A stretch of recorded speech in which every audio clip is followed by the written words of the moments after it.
تو میں مولانا سعد صاحب کا ایک بیان سن رہا ہوں، اس میں مولانا فرما رہے کہ خشوع اور خضوع سے مراد کیا ہوئی کہ اللہ کے سامنے کھڑے اور دھیان ادھر ادھر گیا، فوراً دھیان کو واپس لے آئے کہ نہیں میں اللہ کے سامنے کھڑا ہوں، تو اپنے آپ کو مرکوز کر دیا. ہاں، ورنہ تو اللہ کے نبی کا جو ارشاد ہے، جو احسان کا درجہ ہے، اللہ وہ ہم سب کو نصیب فرمائے کہ اللہ کی عبادت ایسے کرو جیسے اللہ کو دیکھ رہے ہو.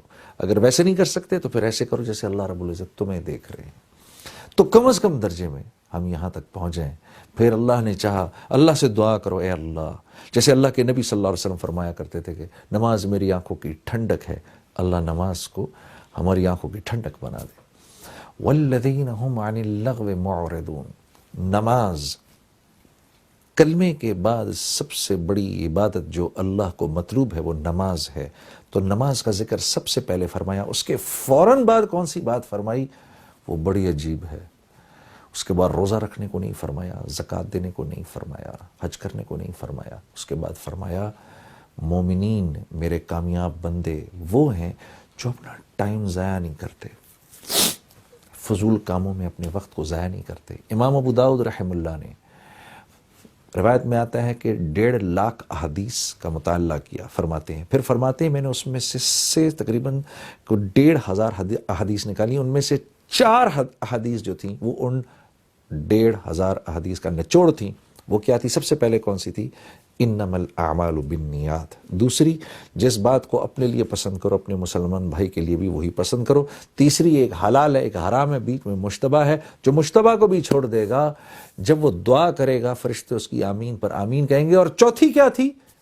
اسلام کی خوبصورتی لایانی سے بچنے میں ہے، یعنی ہر اس کام سے اپنے آپ کو بچانا جس میں نہ دنیا کا فائدہ نہ آخرت کا فائدہ. آج کے دور میں بدقسمتی سے موبائل فونوں نے ہمارے اوقات لے لیے ہیں.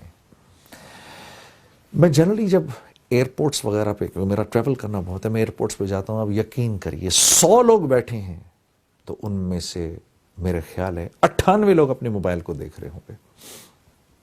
بلکہ میں تو کہتا ہوں آج کے دور میں سر اٹھا کے چلنے کی توفیق ہی اس کو ملتی ہے جو اپنے موبائل کو نہ دیکھ رہا ہو.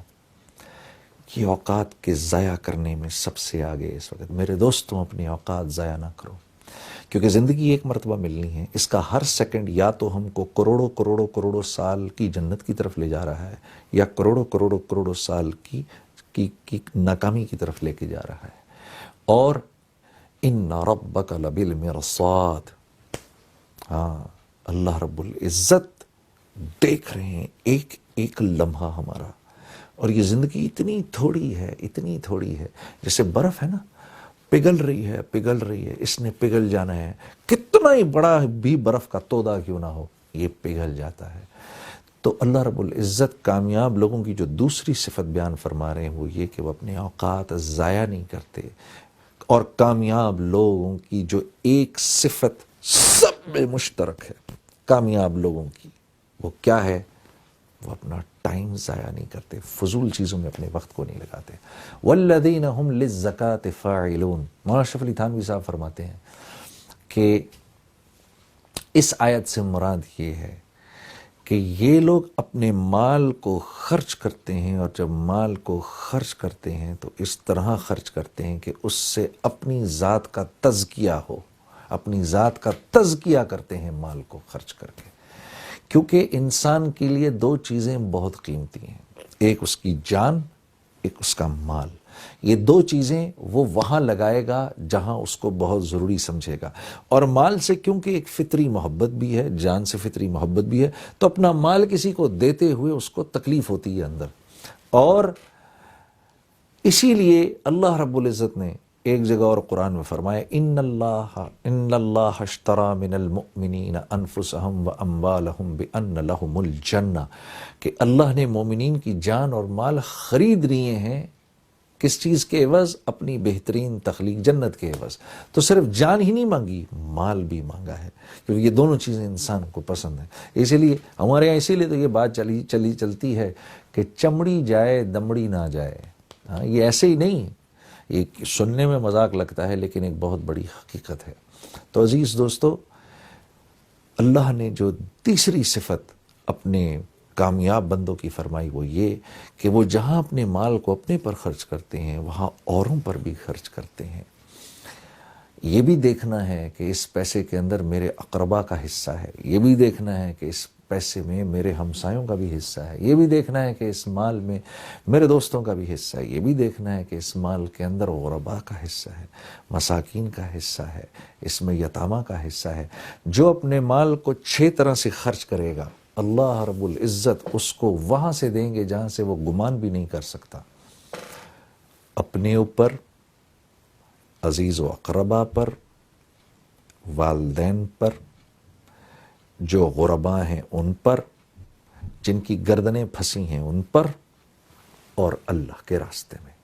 جو اپنے مال کو اس 6 طرح سے خرچ کرے گا، اللہ رب العزت اس کو وہاں سے رزق دیں گے جہاں سے وہ تصور بھی نہیں کر سکتا۔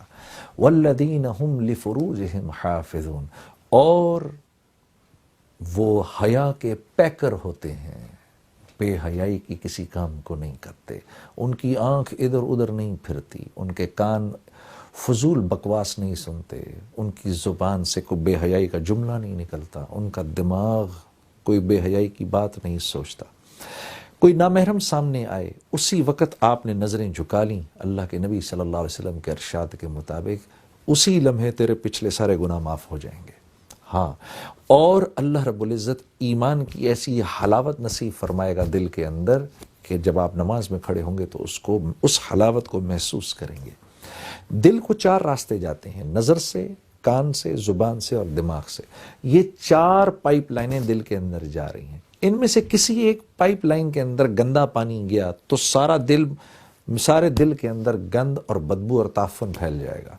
پھر یہ جب نماز میں تو دل ہی نہیں لگے گا، قرآن دیکھنے کو تو دل ہی نہیں لگے گا، اللہ کی بات سننے کو تو دل ہی نہیں لگے گا، سچ بولنے کو دل ہی نہیں کرے گا تو یعنی وہ کوئی ایسا کام نہیں کرے گا جس پر دل پر بوجھ آئے، وہ کوئی ایسا کام نہیں کرے گا جس پر نفس پر بوجھ آئے۔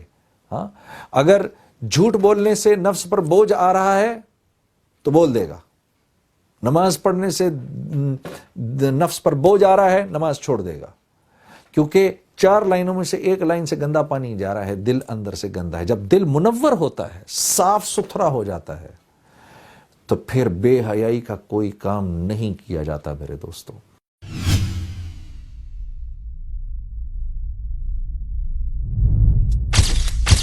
Message TV. This is your channel. This is your channel.